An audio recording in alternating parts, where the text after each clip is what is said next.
Admiral Hyunwoo stood on the bridge of the human ship Wanderer, watching through the main screen as two massive fleets tore each other apart. The battle had been going on for 6 hours now, and neither side showed any sign of stopping. Explosions lit up the darkness of space like deadly fireworks. "Another day, another pointless fight," muttered Captain Taemin from his position at the weapons console. Even though their ship had weapons, they were not here to fight. They were here to watch and learn. Dr. So Young looked up from her data screens. Her fingers moved quickly over the controls as she recorded everything. "This is the 14th major battle this month," she said. "Same tactics, same weapons, same results. Nobody wins." The Vorthak ships looked like giant crystals floating in space. They were beautiful in a deadly way, with sharp edges that caught the light from nearby stars. When they fired their weapons, beams of purple energy shot out and hit the enemy ships. Sometimes the Vorthak ships would disappear for a few seconds, then appear somewhere else. It was their special ability. They could move between dimensions. Fighting against them were the Kenti ships. These looked completely different. They were alive, grown rather than built. The bioships had smooth organic curves and could heal themselves when damaged.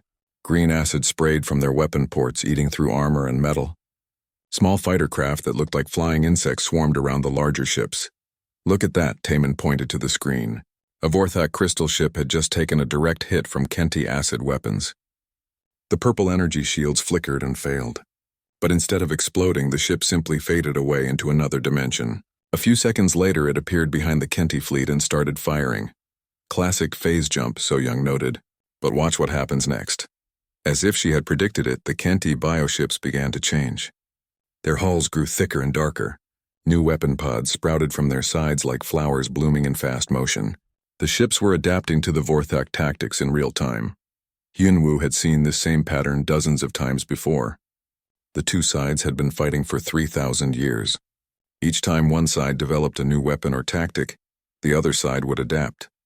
Then the first side would adapt to the adaptation. It went on and on with no end in sight.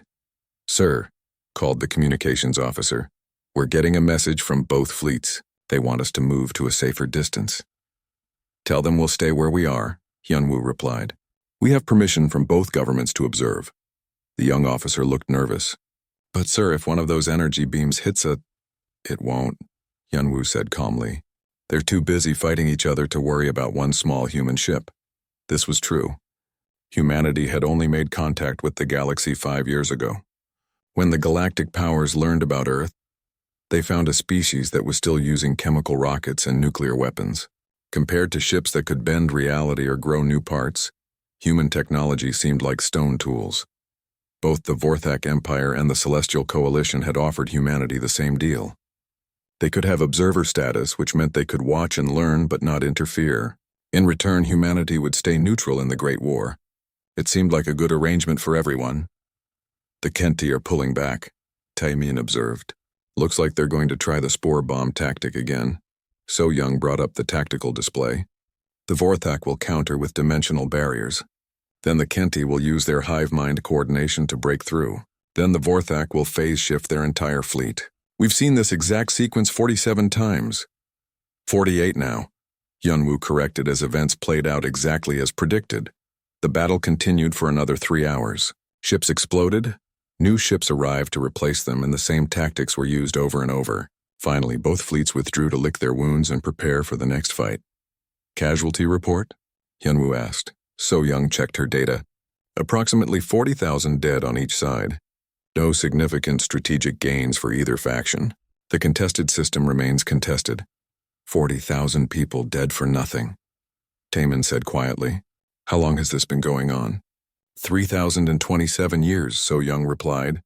"Since before humans discovered fire, and at this rate, it will continue for another 3,000 years. Hyunwoo walked to the large viewing window and looked out at the debris field. Pieces of crystal and biomatter drifted past their ship. Each piece had once been part of a living being who died for a cause that no one could remember anymore. "What started this war?" he asked, though he already knew the answer. "Nobody knows," So Young said. "The records from that time are lost or corrupted. Some say it was about territory. Others claim it was a religious dispute. There are theories about ancient insults or broken treaties. But the truth is, the reason doesn't matter anymore. They fight because they've always fought. And neither side can win? Can't or won't, Taemin replied. They're too evenly matched. Every time one side gains an advantage, the other side adapts. It's like watching two masters of the same martial art fight forever. The communications officer spoke up again. Sir, we're receiving data packets from both fleets. Battle reports, tactical analysis, casualty lists. Standard diplomatic sharing. Download everything, Hyunwoo ordered. Command wants detailed reports on their capabilities. As the data flowed into their computers, So Young frowned at her screens. Admiral, I'm seeing something interesting here. Both sides are using almost identical strategies. They vary the details, but the fundamental approach is the same. What do you mean? Look at this, she brought up a comparison chart. Honor-based combat, formal challenges, predetermined battle sites, civilian evacuation protocols, prisoner exchange agreements. They're not really trying to destroy each other. They're following rules. Taemin leaned over to look at the data. You're right. It's like they're playing a game. A deadly terrible game, but still a game with rules that both sides respect. That's why it never ends, Hyunwoo realized. They're not fighting to win. They're fighting to fight. The war has become its own purpose. Over the following weeks, the Wanderer observed 17 more battles. Each one followed the same pattern. Both sides would arrive at predetermined coordinates, exchange formal challenges, fight with predetermined tactics, then withdraw when casualties reached acceptable levels. It was warfare, but warfare that had become a ritual. It's almost like they enjoy it, So Young said after watching the latest engagement. The Vorthak talk about honor and glory. The Kenti speak of the eternal struggle that strengthens the hive. Neither side wants to actually end the war. But millions keep dying, Taemin pointed out. Millions who volunteered to die. Hyunwoo said grimly. This isn't conquest or survival. This is cultural suicide on a galactic scale. As they prepared to return to Earth with their reports, Hyunwoo found himself thinking about human history. Humanity had fought plenty of wars, but they always fought to win. When humans went to war, they used every advantage they could find. Honor was nice, but victory was better. Rules were guidelines, not sacred laws. Sir, the navigation officer called out. We have clearance to depart. Shall I set course for Earth? Yes, Hyunwoo replied. But maintain monitoring protocols. I have a feeling we'll be back here soon. Why do you say that? Hyunwoo looked out at the stars where two great civilizations were destroying themselves slowly, proudly, and pointlessly. Because someone is going to have to stop this madness. And if they can't do it themselves, maybe someone else will have to do it for them. The Wanderer turned away from the battlefield and jumped to hyperspace, carrying news of the eternal war back to a small blue planet, where a young species was learning that some problems could only be solved by those willing to break all the rules. Ambassador Jin-A stepped off the transport shuttle and onto Haven's rest station. The massive space platform floated in neutral space, exactly halfway between Vorthak and Kenti territory. It was supposed to be a place of peace, but even here she could feel the tension in the air. Welcome to diplomatic hell, said Commander Haewon, who had arrived an hour earlier. Both sides have been here for 3 days already, and they're already arguing about the shape of the conference table. The shape of the table? Jin-A asked. The Vorthak wanted crystalline and angular, representing the ordered universe. The Kenti wanted organic and curved, representing natural growth. They've been deadlocked for 6 hours. Jin-A sighed. This was going to be harder than she thought. Where's our technical team? Engineer Dong-hyun is in the maintenance section, officially checking our equipment. Unofficially, he's studying theirs. The man can't see an alien machine without wanting to take it apart. They walked through the station's main corridor. Haven's Rest was old, built by a species that had died out centuries ago.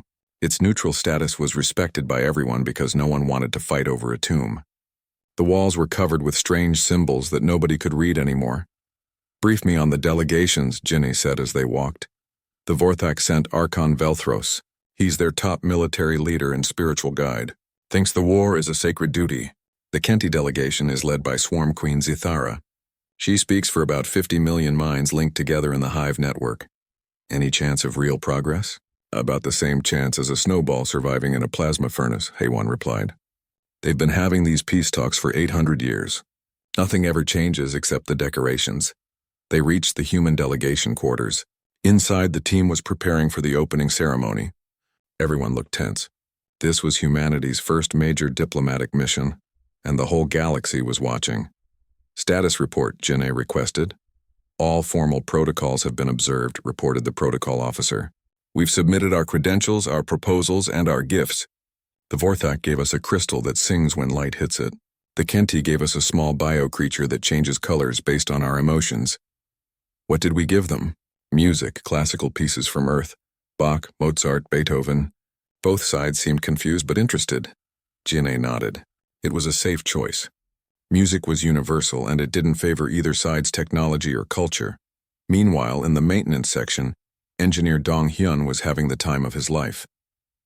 He had permission to inspect both factions' equipment for safety compatibility with human systems. What he was really doing was learning how their technology worked. Fascinating, he muttered, examining a Vorthak phase shifter. They're using quantum tunneling effects, but they're doing it all wrong. This device uses 10 times more energy than it needs to. A Vorthak technician watched him nervously. Be careful, human. That device contains the power of collapsed stars. Yes, I can see that, Dong Hyun replied, taking detailed scans. But you're bleeding energy at every quantum junction. A simple isolation matrix would solve the problem. The alien technician looked confused. Isolation matrix? We do not know this term. Dong Hyun realized he had said too much. Sorry, just thinking out loud. Your technology is very impressive. But privately he was shocked. These aliens had incredibly advanced technology, but they used it inefficiently. It was like watching someone try to cut paper with a chainsaw. Powerful, but crude. In the Kenti section, he found the same problem. Their biotechnology was amazing.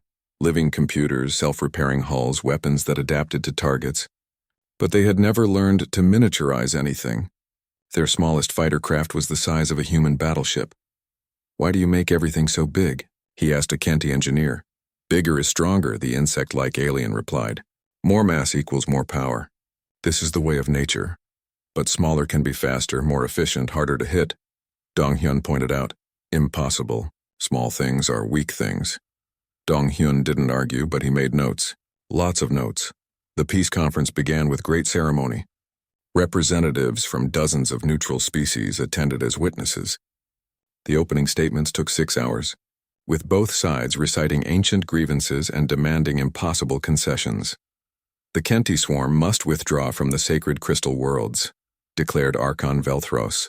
His voice echoed with harmonic overtones that made the crystal decorations ring softly. Only then can there be peace. The Vorthak invaders must stop poisoning our nursery worlds with their phase radiation, Swarm Queen Zithara replied. Her voice was actually dozens of voices speaking in perfect unison. Only then can the Hive consider ending the righteous defense. Jeannie waited for a break in the formal presentations, then stood up. Honored delegates, humanity requests permission to speak. Both sides turned to look at her. She felt very small under their gaze. Archon Velthros was 3 meters tall and seemed to be made of living crystal. Swarm Queen Zithara was surrounded by a cloud of tiny bio-creatures that formed complex patterns in the air. You may speak, young species, Velthros said, though we wonder what wisdom you can offer to conflicts older than your civilization. That's exactly why we might be able to help, Ginny replied. We have no stake in your ancient grievances. We see only the present situation and the future possibilities. Speak then, Zithara said. The Hive is always interested in new perspectives. Jin'e took a deep breath. You've been fighting for 3,000 years. In that time, both your species could have colonized the entire galaxy twice over. Instead, you've spent your resources destroying each other. What have you gained? Honor, Velthros said immediately. Strength through struggle, Zithara added. But what have you built? What have you created? What legacy will you leave besides battlefields and graveyards? The room fell silent. It was not the kind of question usually asked at these conferences. You speak of practical matters, Velthros said dismissively. But some things are more important than efficiency. Are they? Jin'e asked. More important than the billions who have died? More important than the world's turn to ash? More important than the future generations who will inherit nothing but your war? The human speaks wisdom, said one of the neutral observers, a representative of the ancient keepers. Perhaps fresh eyes can see what old ones cannot. But before the discussion could continue, alarms began blaring throughout the station. Emergency lights flashed red, and automated voices announced incoming ships. Battle fleets approaching. the station commander announced. All delegations to emergency shelters. Commander Haywan checked her tactical display. Both sides brought reinforcements. This is about to get very ugly. Through the station's viewing ports, they could see ships materializing out of hyperspace. Vorthak crystal dreadnoughts and Kenti biocarriers, along with thousands of escort vessels. The two fleets formed up on opposite sides of the station. They're not targeting us, Haywan reported. But they're not backing down either. Archon Velthros received a communication from his fleet. His crystalline features darkened. The Kenti have deployed spore bombs in the Tertius system. This cannot stand. The Vorthak have poisoned 3 of our nursery worlds. Swarm Queen Zithara responded, her bio-creatures forming angry red patterns. The Hive demands justice. Within minutes, the peace conference had collapsed into accusations and threats. Both delegations began evacuating to their respective fleets. Wait, Janae called out. This is exactly what we're talking about. You can't solve your problems by fighting. Some problems can only be solved by strength, Veltros replied as he headed for his shuttle. The Hive has tried words. Now we must try action, Zithara added, her delegation following close behind. Engineer Dong Hyun appeared at Janae's side. We need to leave now. I've seen their weapon readings. They're about to turn this whole sector into a plasma cloud. As the human delegation evacuated to their ship, Janae sent one final message to both fleets. We offered to help. Remember that. The battle that followed was the largest in galactic history. For 3 days, the two fleets hammered each other with every weapon they possessed. Haven's Rest Station, the ancient symbol of peace, was caught in the crossfire and destroyed. When it was over, both sides had lost nearly half their ships. Thousands of smaller vessels drifted dead in space. The neutral species began evacuating their border systems, terrified that the war was about to consume the entire galaxy. Back on Earth, the human leadership received detailed reports from their delegation. They studied the tactical data, the technological analyses, and the complete failure of diplomatic solutions. Opinions? Asked the Earth Defense Council chairman. They can't be reasoned with, Janae reported. They're addicted to war. It's become their religion, their culture, their entire reason for existence. Their technology is impressive but inefficient, Dong Hyun added. They've spent so long fighting each other that they've forgotten how to fight anyone else. And now the war is spreading, Commander Haywan concluded. Soon it will affect trade routes, neutral systems, maybe even reach Earth. So what do we do? The chairman asked. The room fell silent as humanity faced its first major galactic crisis. They were outnumbered, outgunned, and considered irrelevant by the major powers. But they had something the aliens lacked. The bitter experience of learning that Sam General Kyung-ho stood in the command center of the battleship Iron Will, watching as his fleet prepared for their first real combat mission. 18 months had passed since the disaster at Haven's Rest, and the galaxy was burning. The war between the Vorthak and Kenti had spread to neutral systems. Trade routes were battlefields. Refugee ships filled every safe harbor. Final systems check, he ordered. Around him, hundreds of officers worked at their stations. Unlike the crystal chambers of Vorthak ships or the organic pods of Kenti vessels, the human command center looked industrial. Gray metal, flashing lights, and the steady hum of machinery. All ships report ready, announced Admiral Boram from her position at the fleet control station. 16 battleships, 40 cruisers, 120 destroyers, and 300 fighters. We also have the new experimental vessels. Dr. Yunji, status on your special projects? Dr. Yunji looked up from her weapon control panel. She had dark circles under her eyes from months of non-stop work. All systems operational. The adaptive warfare computers are online. The new kinetic penetrators are loaded, and the electronic warfare suites are ready for field testing. General Kyung-ho nodded. For over a year, humanity had been building in secret. While the aliens fought their ritual battles, human shipyards had worked around the clock. They had studied every piece of data from the alien war, analyzed every weakness, and designed weapons specifically to exploit them. Sir, called the communications officer, we're receiving automated distress signals from the Helios system. Both alien fleets are fighting over the orbital platforms. Civilian casualties are in the millions. Then that's where we start, Kyung-ho decided. All ships prepare for jump. Target Helios system. The human fleet disappeared into hyperspace. When they emerged at the edge of the Helios system, they found chaos. Fourth-Act crystal ships and Kenti biovessels were locked in their usual death dance around the planets. Orbital stations burned. Escape pods drifted between the warships like seeds on the wind. "They're following the same pattern," observed Admiral Boram. "Honor duels, formal challenges, predetermined engagement zones. Even in the middle of a humanitarian disaster, they're still playing by their rules." "Then let's show them what happens when someone doesn't play," Kyung-ho said. "All ships attack formation. Target both fleets equally." "Sir?" Boram questioned. "Shouldn't we pick a side?" "Our side is everyone who wants this war to end." "Attack formation now."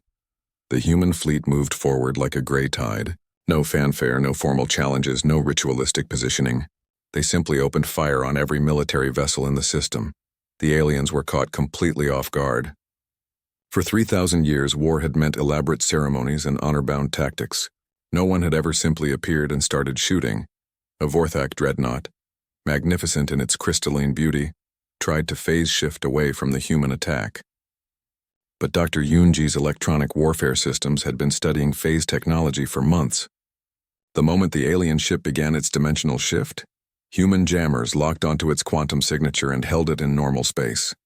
"Phase shift blocked," Dr. Yoonji reported with satisfaction. "Now watch what happens when you hit a crystal with a big enough hammer." The human kinetic rounds were simple. Just metal projectiles accelerated to incredible speeds. No exotic energy, no dimensional tricks, just mass times velocity. When they hit the Vorthak ship's shields, the energy barriers held for exactly 2 seconds before collapsing. The projectiles punched through the crystal hull like it was made of glass. On the other side of the battle, a Kenti biocarrier was trying to regenerate damage from human laser fire. The living ship grew new armor plating to replace what had been burned away. But the human computers were watching, learning, adapting. As soon as the bioship completed its repairs, the humans switched to nuclear warheads. "Radiation kills living tissue," Admiral Boram noted as the Kenti vessel began to wither. "Doesn't matter how fast you can regenerate if your DNA is being shredded at the molecular level." The alien fleets tried to respond, but their coordination was chaos. They had been fighting each other for so long that they had no tactics for dealing with a third party. Worse, the humans didn't stay in one place long enough to be targeted effectively. "Human fleet is using hit-and-run tactics," reported a Vorthak commander to his Archon. "They strike, then jump away before we can retaliate. This is dishonorable." "The Hive concurs," added a Kenti voice on the emergency channel. "They show no respect for proper combat protocols." But honor and protocols meant nothing to the human fleet. They had come to stop a war, not to win glory. Every few minutes they would appear at a different point in the system, destroy several alien ships, then jump away again. It was warfare as practiced by humans, efficient, brutal, and focused entirely on results. Within 6 hours, both alien fleets had been reduced to less than half strength. The surviving ships were trying to evacuate when General Kyung-ho opened a communication channel to all vessels in the system. "This is General Kyung-ho of the Human Defense Force. All military vessels are ordered to cease fire immediately and withdraw from this system. Any ship that continues to engage in hostile action will be destroyed. This is your only warning." "Who are you to give orders to the mighty Vorthak Empire?" demanded Archon Velthros from his damaged flagship. "We are the species that just proved your mighty empire can be defeated," Kyung-ho replied. "Withdraw now, or be destroyed. The Hive does not retreat from primitive mammals," Swarm Queen Zithara added from her bioship. "Then you'll die like primitive insects," Admiral Boram interjected. "Your choice." The human fleet moved into final attack position.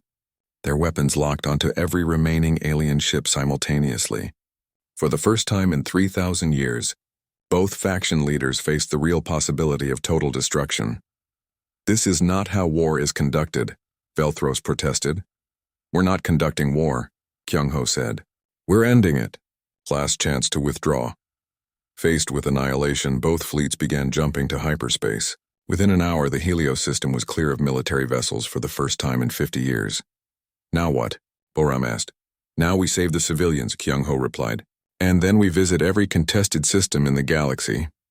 The next few months became known as the Human Solution. The Earth fleet would appear without warning at sites of alien battles. They would attack both sides equally, forcing withdrawals, then provide humanitarian aid to civilian populations. No negotiations, no treaties, no attempts at diplomacy. Just overwhelming force applied until the fighting stopped. The aliens tried various responses. The Vorthak sent their most elite phase warriors in small, fast ships. Dr. Yunji's adaptive systems learned to track them within days. The Kenti deployed bioweapons designed to eat through human ships. The humans responded with, sterilization fields that killed every organic weapon before it could reach their hulls. They're learning to counter everything we throw at them, complained a Vorthak tactical officer. Their adaptation speed is unprecedented, agreed a Kenti bioengineer.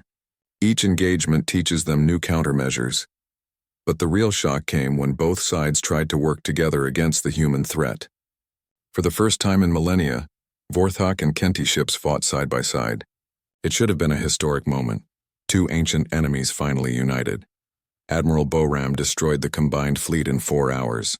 How? Asked the Kenti survivors. Simple, Boram replied over the communication channel. You've been fighting each other for so long that you've forgotten how to fight anyone else. Every tactic you know is designed to counter your traditional enemy. You have no experience with real warfare. The truth was devastating.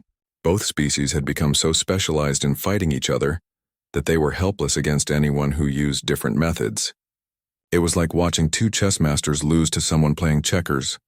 Word of the human victories spread throughout the galaxy. Some species began requesting human protection from the expanding war. Others started studying human tactics, trying to understand how such a young species could defeat ancient powers. They don't fight for honor, observed a neutral military analyst. They don't fight for glory or religious reasons. They fight to achieve specific objectives, and they use whatever methods work best. But that's so. Cold, replied another observer. Cold but effective. In 6 months, they've accomplished what 3,000 years of diplomacy could not. Back on Earth, the leadership was receiving reports from General Kyung-ho's fleet. The numbers were impressive. Dozens of systems pacified, millions of civilians saved, trade routes reopened. But they also knew this was just the beginning. The aliens are regrouping, reported the intelligence chief. Both sides are massing their remaining fleets. They're planning a final offensive to drive us out of the galaxy. Let them come, said the Earth Defense Council chairman. We've proven that their way of war doesn't work against us. Now let's prove that our way of war works against everyone. As General Kyung-ho prepared for the next phase of operations, he reflected on what humanity had learned. The galaxy was full of powerful species with advanced technology and ancient wisdom, but they had all forgotten the most basic truth about Zhao. Diplomat Wansik walked through the corridors of the captured Vorthak command station, his footsteps echoing in the crystal chambers. 3 months ago, this had been the primary military headquarters for the Vorthak Empire. Now it served as humanity's regional command center for the pacified sectors. Status report, he requested from Colonel Min Seo, who was overseeing the conversion of the station's systems. All Vorthak military databases have been copied and analyzed, she replied. We've identified every shipyard, every weapons facility, every military academy in their territory. The occupation forces are already moving to secure the priority targets. Wansik nodded as he reviewed the data on his tablet. The numbers were staggering. In just 8 months of warfare, humanity had completely dismantled the military capabilities of 2 galactic superpowers. Both the Vorthak Empire and the Kenti Collective had lost over 90% of their fleets.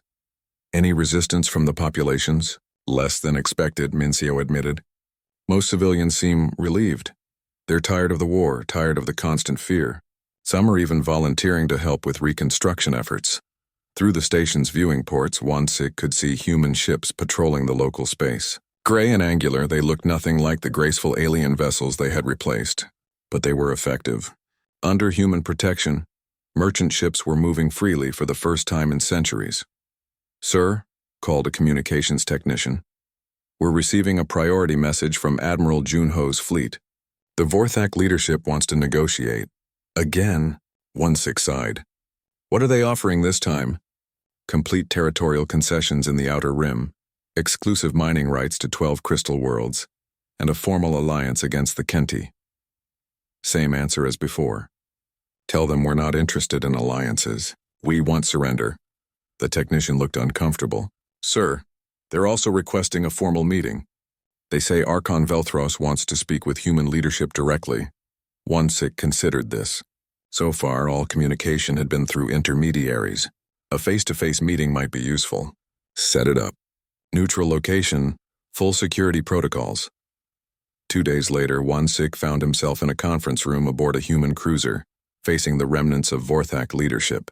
Archon Velthros looked diminished without his ceremonial crystal armor. The other Vorthak officials seemed nervous, their usual arrogance replaced by barely concealed fear. "You have destroyed us," Velthros began without preamble. "In 8 months you have undone 3 millennia of Vorthak achievement. Are you satisfied?" "We're satisfied when the fighting stops," Wansik replied. "Nothing more, nothing less, but why?" demanded one of the other Vorthak officials. "What do you gain from our destruction? You take no territory, claim no resources, demand no tribute. What is the purpose?" Wansik leaned back in his chair. It was a fair question, and one that many species throughout the galaxy were asking. The purpose is peace. Real peace, not the temporary truces you call peace negotiations. "Peace through conquest," Velthros said bitterly. "Peace through overwhelming force," Wansik corrected. "You had 3,000 years to find a diplomatic solution. You failed. Now we're implementing a military solution. And what is this solution?" Wansik activated a holographic display showing the galaxy. Red zones marked areas still under human occupation. Yellow zones showed demilitarized sectors, and green zones indicated fully pacified regions. "Stage 1 is complete," he explained. "Destruction of your ability to wage offensive war. Stage 2 is currently underway. Removal of military infrastructure and weapons manufacturing. Stage 3 will be the establishment of permanent peacekeeping forces. And Stage 4? There is no Stage 4. Once peace is established, it will be maintained indefinitely." The Vorthak delegation exchanged glances. "For how long?" Velthros asked. "Forever." The word hung in the air like a death sentence. One of the younger Vorthak officials stood up abruptly. "This is intolerable. You cannot simply impose your will on the entire galaxy." "We can and we are," Wansik replied calmly. "The alternative is the continuation of your war until both your species extinct themselves. We prefer the option where people live. But without honor, without purpose, what is life without the glory of righteous struggle?" Wansik studied the young alien's face. "I don't know. Why don't you try it and find out?" Meanwhile, similar negotiations were taking place with the Kenti leadership. Admiral Junho was meeting with what remained of the collective's governing council aboard their primary hive ship. The massive biovessel had been captured intact, its living system slowly dying without proper maintenance. "The hive cannot accept these terms," Swarm Queen Zithara declared. Her voice was weaker now, representing only a few million minds instead of the billions she had once commanded. "To destroy our military capability is to destroy our very nature." "Your nature needs to change," Admiral Junho replied. "You've been warriors for so long that you've forgotten how to be anything else. Warriors are what we are. It is what we have always been. And look where it's gotten you." Junho gestured around the damaged command chamber. "Your species is on the brink of extinction. Your worlds are poisoned. Your young die in battles that serve no purpose except to continue more battles." "You do not understand?" insisted another Kenti representative. "The struggle gives meaning to existence. Without enemies to fight, what purpose do we serve?" "Find a new purpose," Junho suggested. "Build something instead of destroying it. Create instead of consuming. There's a whole galaxy out there full of problems that need solving." "Philosophical discussions are irrelevant," Zithara interrupted. "What are your specific demands?" Junho activated his own holographic display. Immediate cessation of all military activities. Surrender of all weapons platforms and manufacturing facilities. Disbandment of the warrior castes. Establishment of human monitoring stations throughout Kenti space. "And if we refuse?" "Then you'll be extinct within 6 months," Junho said matter-of-factly. "Your choice." The negotiations continued for weeks, but the outcome was never in doubt. Both alien powers had seen what happened to those who resisted human demands. The few systems that had tried to fight back had been turned into cautionary examples, their military forces utterly destroyed, their leaders captured or killed, their populations placed under direct human administration. Colonel Minseo found herself governing a dozen former Vorthak worlds, each with billions of inhabitants who had never known anything except war-based society. The challenge was enormous. How do you govern a people whose entire culture is built around honor and warfare? she asked Dr. Yunji during one of their regular conferences. Very carefully, Yunji replied. We start by redirecting their competitive instincts, engineering competitions instead of battles, artistic achievements instead of military honors. It will take generations, but it can be done. What about the Kenti? Their whole society is based on the hive mind and the warrior castes. That's actually easier, Yunji said. Hive minds are efficient at implementing changes once the leadership accepts them. We convince the queens and the entire population follows. And if they don't accept the changes, then we replace the queens with ones who will.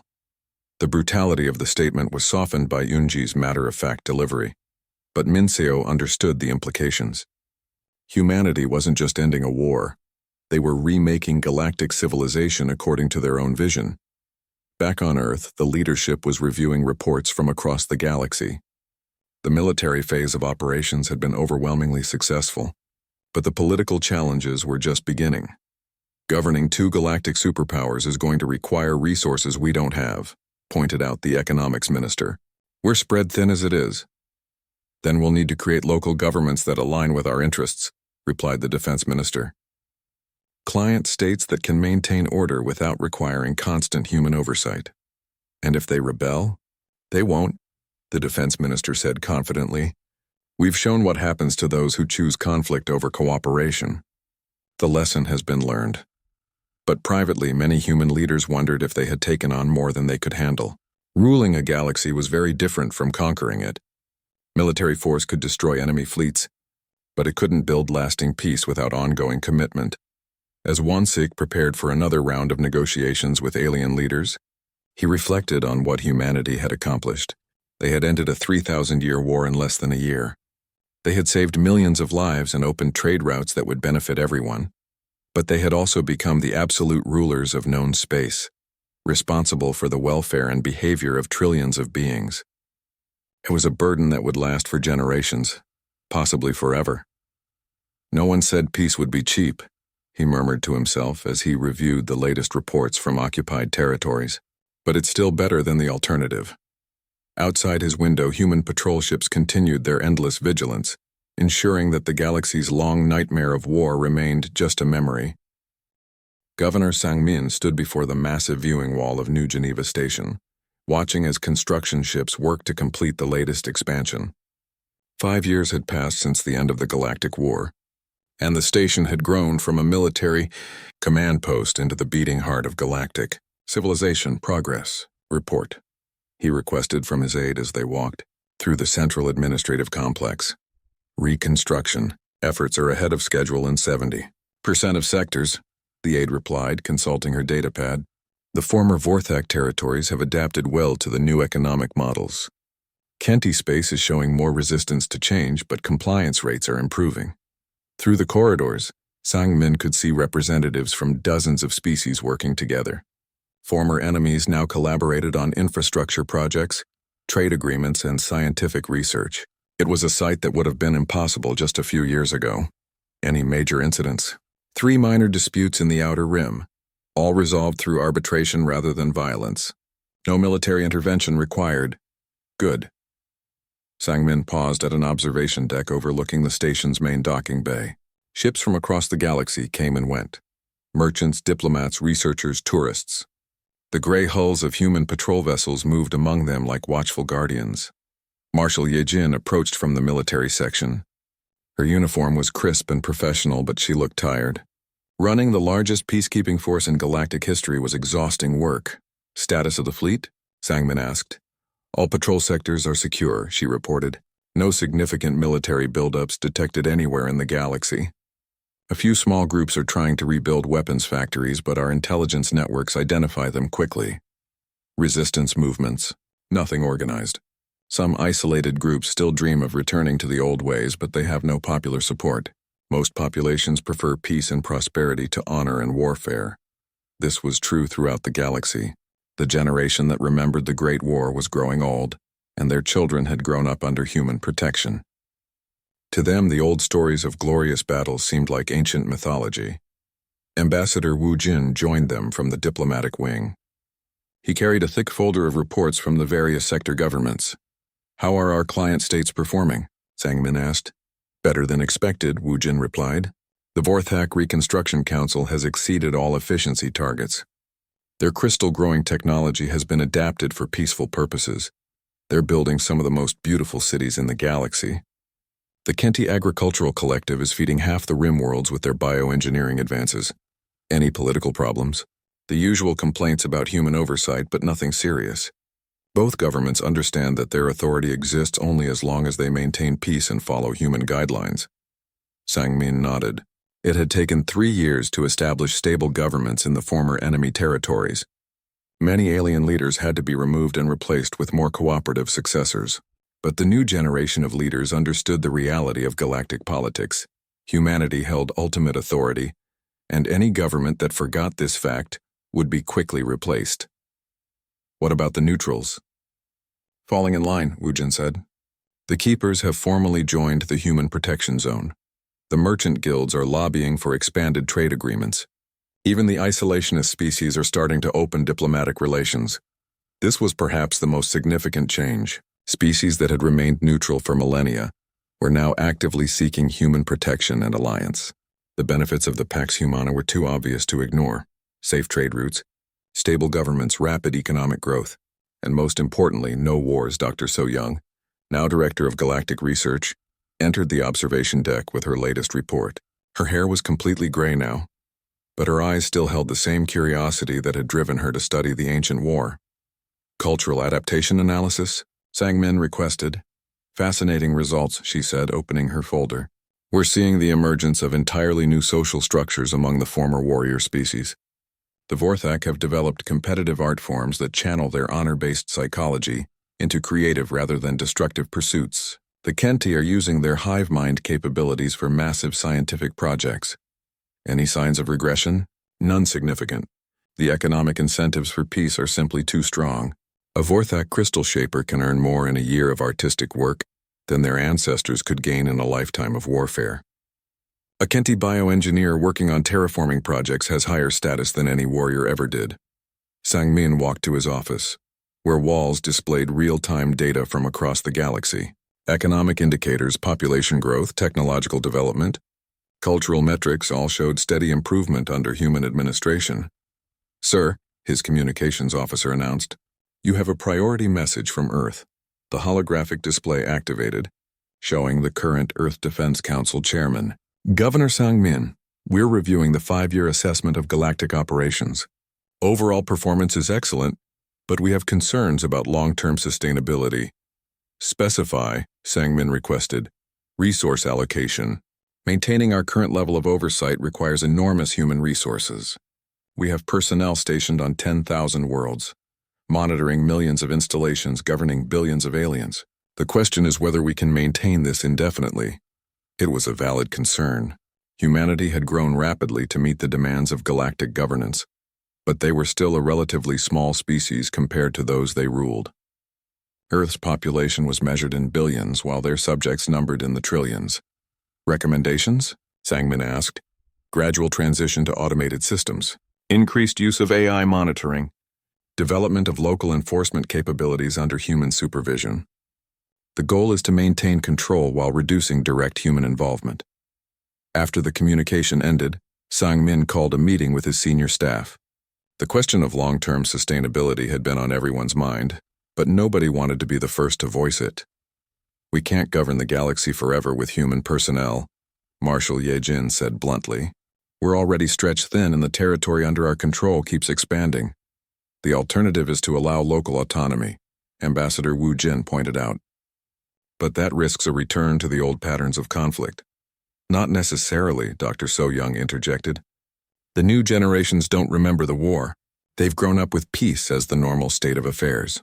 The cultural changes may be permanent. Maybe isn't good enough, Sang-min said. We need certainty. Over the following months, humanity began implementing what became known as the Gradual Transition Protocol. Advanced AI systems took over routine monitoring tasks. Local security forces were expanded under human supervision. Economic incentives for peaceful cooperation were increased. Most importantly, a new generation of leaders was being trained throughout the galaxy. These were aliens who had grown up under human rule, who understood that prosperity came through cooperation rather than conquest. They would eventually replace the older generation that still remembered the warrior cultures. The transition wasn't without problems. Several worlds attempted to reduce human oversight too quickly and had to be brought back under direct control. A few isolated groups tried to restart military production, requiring swift intervention by human forces. But overall, the experiment was working. The galaxy was learning to police itself according to human standards. Ambassador Wu Jin stood before the Galactic Assembly, addressing representatives from every known species. The vast chamber buzzed with dozens of different languages, all being translated in real time by advanced computer systems. 5 years ago, this galaxy was consuming itself in endless war, he began. Today we have peace, prosperity, and cooperation on a scale never before achieved. This transformation didn't happen by accident. It happened because one species was willing to do what others could not, end the cycle of violence through overwhelming force. The audience listened in respectful silence. Even former enemies now acknowledged that human intervention had saved civilization itself. Some of you remember the old ways, Wu Jin continued. You remember when honor meant more than life, when struggle was considered sacred, when war was seen as natural and inevitable. But look around you now. Look at what we've built together. Is this not better than the alternative? Murmurs of agreement rippled through the assembly. Even the most traditional representatives had to admit that their people were better off under the Pax Humana. Humanity doesn't seek to rule forever, Wu Jin concluded. Our goal has always been peace. As you prove capable of maintaining that peace yourselves, we will gradually reduce our direct involvement. But make no mistake, we will never allow a return to the chaos of the past. Peace, once properly established, must be permanent. Later that day, Sangmin received a private message from Earth. The Long-Term Strategic Planning Committee had completed their assessment of humanity's galactic role. Congratulations, Governor, the message read. The 5-year experiment has exceeded all expectations. Galactic civilization is stable, prosperous, and peaceful. The transition to indirect rule can proceed as planned. But remember, we are now responsible for the welfare of trillions